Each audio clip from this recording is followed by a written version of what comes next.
ఒక ఊరిలో ఒక తండ్రి కూతురు ఉండేవాళ్ళు. వాళ్ళ అమ్మ చనిపోయింది.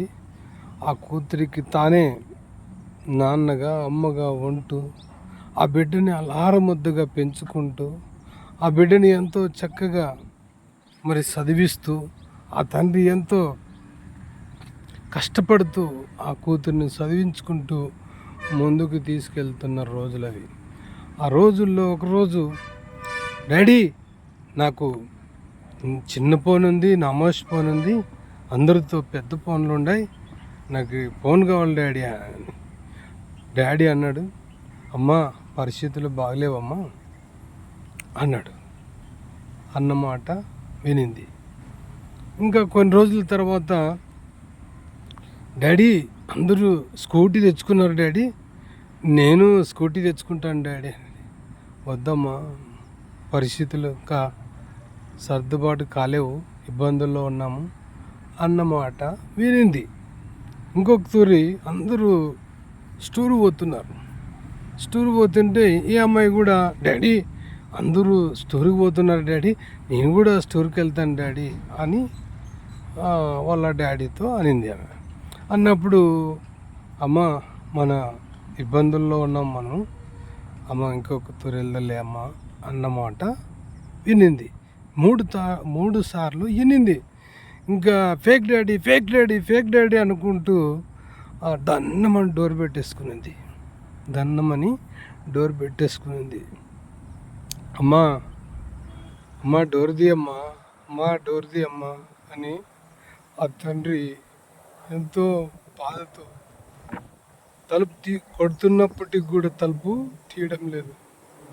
ఆ తండ్రి, అమ్మా తలుపు తీయమ్మా, అమ్మా తలుపు తీయమ్మా, నీకోసము నీకు ఇల్లుండాలని నేను చనిపోతే నువ్వు అనాథ కాకూడదని ఆ తండ్రి 3 సార్లు డోర్ కొట్టాడు. 4వ తూరికి స్ట్రోక్ వచ్చింది. ఒక లెటర్లో రాశాడు అంతకుముందే, అమ్మ ఈ ఇల్లు నీకు కొన్నాను, ఈ స్థలము నీకు కొన్నాను, ఒకవేళ నేను చనిపోతే నువ్వు అనాథ కాకూడదని ఒక లెటర్ రాసి లేప్ మీద పడిపోయాడు, పండుకున్నాడు. అలాగే స్ట్రోక్ వచ్చి చనిపోయాడు. 2వ రోజు అయింది, ఒకరోజు అయిపోయింది, 2వ రోజు అయింది. నా డాడీ 5కే నన్ను లేపుతాడు కదా నిద్రలో నుండి అని వచ్చింది. వచ్చి చూస్తే ఆ తండ్రి లేప్ మీద అలాగే పడిపోయాడు. తర్వాత అక్కడున్న లెటర్ని చూసింది. ఆ లెటర్ చదువుతూ, అమ్మా నీకు బైక్ కొనిలేకపోయానమ్మా, అమ్మ నీకు సెల్లు కొనిలేకపోయానమ్మా, అమ్మ నీకు స్టోర్ అంటే పంపించలేకపోయానమ్మా, ఎందుకంటే నేను చనిపోతే నా కూతురు అనాథ కాకూడదని, నేను చనిపోతే నా కూతురికి ఏది లేనట్లుగా ఉండకూడదని రాత్రింబగుళ్ళు కష్టపడుతూ రూపాయికి రూపాయి గంటేస్తూ నిన్ను ఎంతో ఉన్నతమైన చదువులు చదివిస్తూ ఈ డాడీ నీకేమి కొనిలేకపోయాడని చాలా బాధపడ్డావు కదా అమ్మ, నీకోసము నువ్వు అనాథ కాకూడదని ఇంత ప్రయాసపడి ఇన్ని ఆస్తులు నీకు సంపాదించానమ్మా. నేను 3 మాటలు డోర్ కొట్టానమ్మా, మీరు డోర్ తీయలేదు. ఆ క్షణమే నాకు స్ట్రోక్ వచ్చింది అని ఆ డాడీ ఒక లెటర్లో రాశాడు.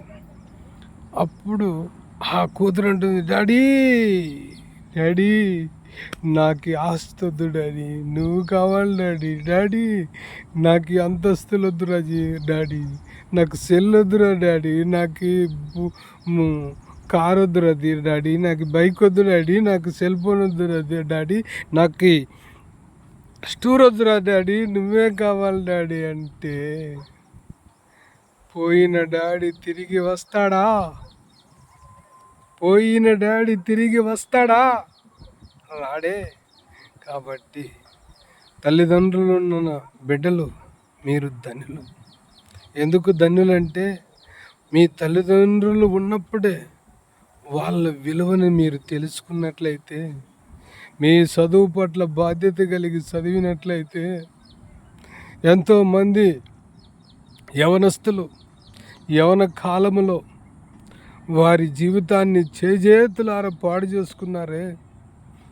చేసుకుంటున్నారే. అందుకనే ఈరోజు యవనస్తుల కోసము మాట్లాడవలసి వస్తుంది. కనుక ఆ కూతురు ఎప్పుడు తెలుసుకునాలా?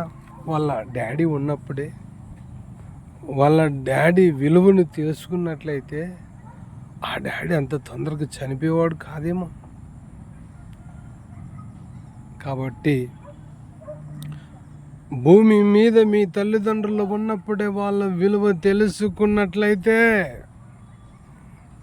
ఆ కష్టాన్ని మీరు తెలుసుకున్నట్లయితే మీరు చక్కగా చదవగలుగుతారు.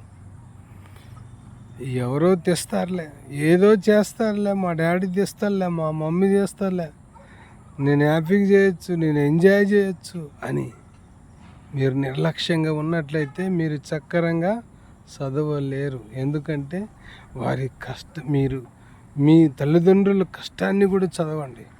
వాటితో పాటు చదువును చదవండి. చదువుతో పాటు మీ తల్లిదండ్రుల కష్టాలను కూడా, ఇబ్బందులను కూడా చదవండి. చదివినప్పుడు అయ్యో మా నాన్న ఇంత కష్టపడేవాడు, అయ్యో మా అమ్మ ఇంత కష్టపడేదే అని మీరు చదివినప్పుడు మీ గుండెల్లో బాధ వస్తుంది. అయ్యో ఇంత కష్టపడతారా, అయ్యో ఇంత ఇబ్బందుల్లో మనల్ని చదివిస్తున్నారా, మనం ఎప్పుడైనా మేలుకోకపోతే, ఎప్పుడైనా వాళ్ళ బాధని అర్థం చేసుకోకపోతే ఇంకెప్పుడు అర్థం చేసుకుంటాం?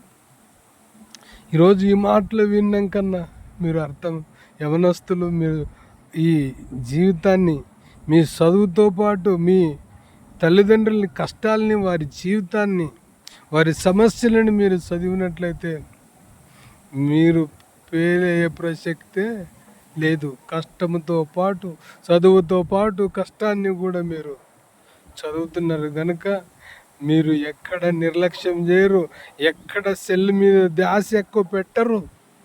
ఎందుకంటే వారి కష్టాన్ని చూశారు, ఎందుకంటే వారి బాధలను చూశారు, ఎందుకంటే వారి ఇబ్బందులను మీరు కళ్ళారు చూశారు. కనుక ఇప్పుడు ఒక తండ్రి కూతురు గురించి మనం మాట్లాడుకున్నాం. ఆ తండ్రి ఎంత కష్టమున్నా, ఎన్ని ఇబ్బందులున్నా ఎంతో ఉన్నతమైన చదువుని చదివించుకుంటూ ఆమెకి ఆస్తిని కూడబెట్టాడే. ఈ కూతురికి ఇవన్నీ తెలియదు కాబట్టి, తెలియక నాకు సెల్లు కావాలి, నాకు బైక్ కావాలి, నాకు స్టూర్కి వెళ్తాను అంటే, ఉన్నవాళ్ళు సరిగా నువ్వు కూడా వెళ్తే నీ జీవితం ఎలా ఉంటుందో ఒకసారి అర్థం చేసుకో. కాబట్టి యవనస్తులారా, ఈ మాటలు విని, యవనస్తులారా, యవన కుమార్తెలారా, యవనస్తులారా, యవన బిడ్డలారా, ఇప్పుడే మీరు మీ చదువుతో పాటు మీ తల్లిదండ్రుల కష్టాలని చదవండి, వారి ఇబ్బందులను చదవండి. అప్పుడు మీరు ఖచ్చితంగా మీ చదువు మీద దృష్టి పెట్టగలరు. ఎందుకు పెట్టగలరని నేను చెప్తానంటే, వాళ్ళ కష్టాన్ని మీరు చదువుతున్నారు కనుక, వారి ఇబ్బందులను మీరు చదువుతున్నారు కనుక మీరు ఖచ్చితంగా ఉన్నతమైన శిఖరాలని ఎక్కుతారు, ఉన్నతమైన జాబులు పొందుకుంటారు, ఉన్నతమైన డాక్టర్లు, ఉన్నతమైన ఇంజనీర్లు, ఉన్నతమైన పోలీసులు, ఉన్నతమైన ఇంజనీర్లు, ఇలాంటి పెద్ద పెద్ద పోస్టులు మీరు సంపాదించుకుంటారు. సంపాదించుకునడానికి ముందుగా మీరు చదువుతో పాటు మీ తల్లిదండ్రుల కష్టాలను, వారి ఇబ్బందులను మీరు చదివినట్లయితే ఖచ్చితంగా ఒకరోజు మీరు ఉన్నతమైన స్థానంలో ఉంటారు. కాబట్టి మీరు ఎక్కడున్నా మీ తల్లిని, తండ్రిని మర్చిపోవద్దని, వారి వృద్ధాపమందు కూడా మీరు వారిని సంతోషపెట్టే వాళ్ళగా ఉండాలని ఈ వీడియో ద్వారా యవనస్తులకి అందరికీ నా హృదయపూర్వకమైన ధన్యవాదాలు తెలుపుతూ నా మాటలను ముగిస్తున్నా.